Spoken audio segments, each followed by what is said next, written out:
Students, आज हम पढ़ेंगे हिंदी व्याकरण पाठ 2 वर्ण और वर्णमाला भाग 5।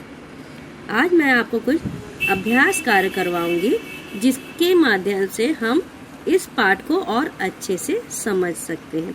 जैसे सही कथन के आगे सही व गलत कथन के आगे गलत का निशान लगाइए।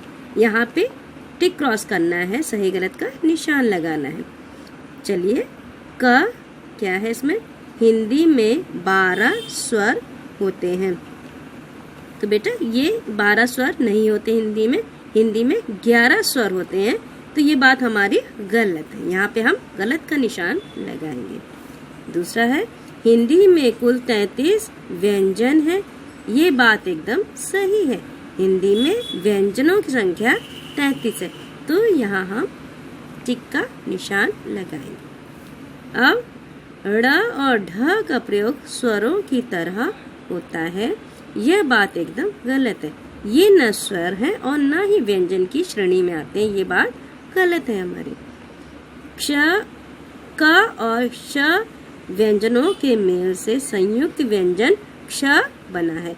ये बात सही है। जब हम क और श को एक साथ जोड़ेंगे तब नया व्यंजन क्ष हमें मिलता है। अब क्या है? अंग को अनुस्वार भी कहते हैं।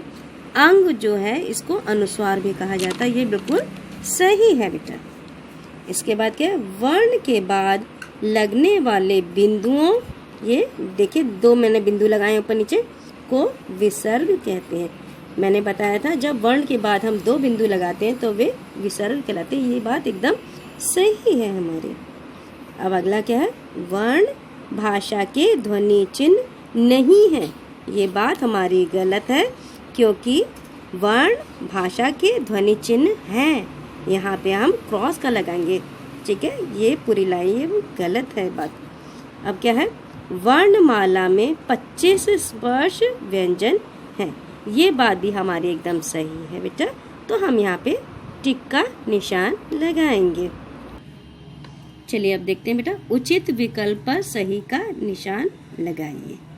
यहाँ पे मैंने ये क्वेश्चन है, उसके 3 ऑप्शन हैं।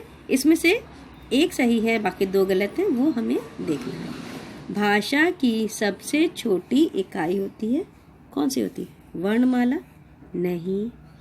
वर्ण ये सही है बेटा। और तीसरा ऑप्शन है शब्द, ये भी नहीं है। भाषा की सबसे छोटी इकाई होती है वर्ण।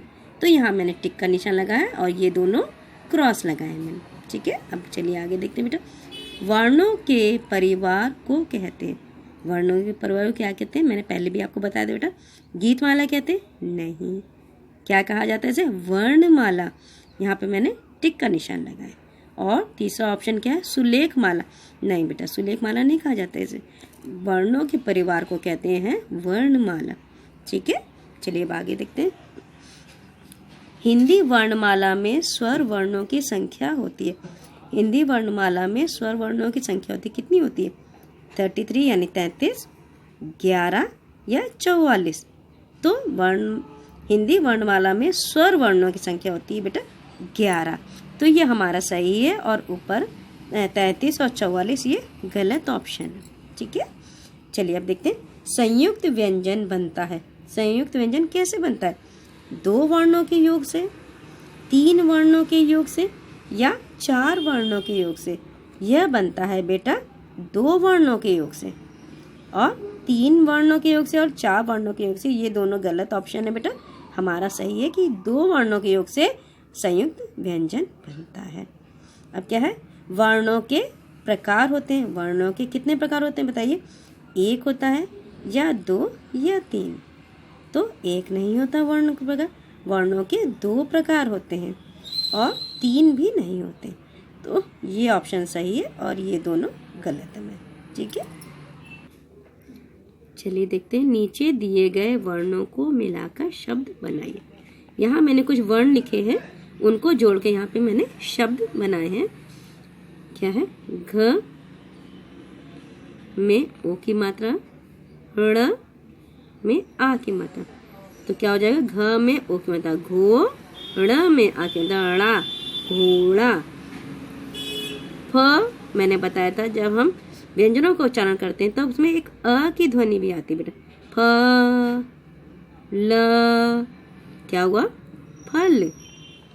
अब घ आ की आवाज सुनाई पड़े ना, घ तो घड़ा में बड़ी घड़ी, घड़ी। अब क्या है बेटा? फ में बड़ा की मतलब फू, ल में सिर्फ आ की ध्वनि सुनाई पड़े तो फूल, तो यहाँ हमारा होगा फूल। अब क्या है?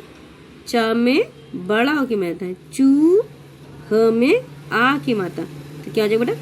चूहा। ठीक है, ये हमारे वर्णों को जोड़ के हमने यहाँ पे शब्द बनाए हैं। अब चलिए आगे देखते हैं। यहाँ पे मैंने ये पुष्प बनाया है, इसके माध्यम से मैं आपको और अच्छे से समझाऊंगी। जैसे च, छ, ज, झ, इया। ये पुष्प मैंने भरा है ताकि आप लोगों को और अच्छे से समझ में जाए। च, छ, ज, झ, इया। इसमें क्या है? त, थ, द, ध, न। त, थ, द, ध, न। ये मैंने पुष्प बनाए ताकि आपको अच्छे से समझ में आ जाए।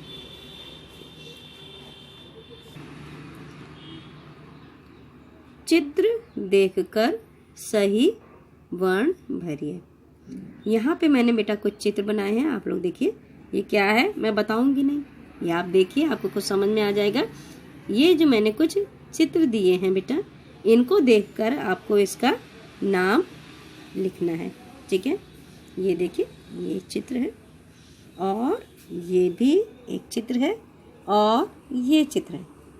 ये मैंने यहाँ पे 6 चित्र दिए हैं, 6 चित्र दिए हैं, इनको हमें देखना है और इसका नाम हमें यहाँ पे लिखना है। तो हम चलिए बता देती हूँ, आप लोग परेशान हो जाएंगे। ये क्या है? मछली, तो यहाँ हमें लिखना है मछली। ठीक है, ये क्या है बेटा? ऐनक, तो यहाँ हमें लिखना है ऐनक। ये हम रफ कॉपी में करेंगे, ये होमवर्क है। ठीक है, मैं बता रही हूँ होमवर्क है, इसको ड्रॉ करेंगे रफ कॉपी में और फिर मुझे मंडे को आप लोग सब लोग दिखाएंगे। ठीक है, अब ये क्या है? ये क्या है? पेड़। ठीक है, यहाँ पे पेड़ हम लिखेंगे। ये बताइए, ये तो देख के आपको समझ में आ रहा होगा ये क्या है? घड़ा, तो यहाँ हम क्या लिखेंगे? यहाँ हम लिखेंगे घड़ा। ठीक है, अब ये क्या है? ये तो आप खाते ही होंगे, सब लोग खाते होंगे, सारे बच्चों को बहुत अच्छा लगता है। ये क्या है? आम, तो यहाँ हम क्या लिखेंगे? आम। ठीक है ना, और ये बहुत से बच्चे ये उड़ाते हैं, देख के आपको समझ में आ रहा है ये क्या चीज़ है बेटा? हाँ बेटा, ये पतंग है, तो यहाँ पे हमें पतंग लिखना है। ठीक है बेटा, ये जो मैंने सारा बताया है वह बेटा होमवर्क है, इसको कॉपी में, रफ कॉपी में बेटा, ठीक है, ये होमवर्क है, इसे रफ कॉपी में ड्रॉ करके मुझे यहाँ पे सबके नाम लिख के आप लोग दिखाएंगे। ये होमवर्क है, इसको सिर्फ कॉपी में करना है बेटा। इसके अलावा जो मैंने पढ़ाया है पीछे, उसमें से कुछ भी होमवर्क में नहीं नोट करना, वो सिर्फ लर्न करना है बेटा। लिखने वाला काम जब होगा तो मैं आपको खुद कह दूंगी कि आप लिख के करके दिखाइए। ये सिर्फ बेटा ये वाला करना है आपको, ठीक है। इसका पिक्चर बना के ड्रॉ करके इसके नाम लिख के देने, ये होमवर्क है, और इसके अलावा कुछ भी नहीं लिखना है बेटा, ठीक है। Thank you.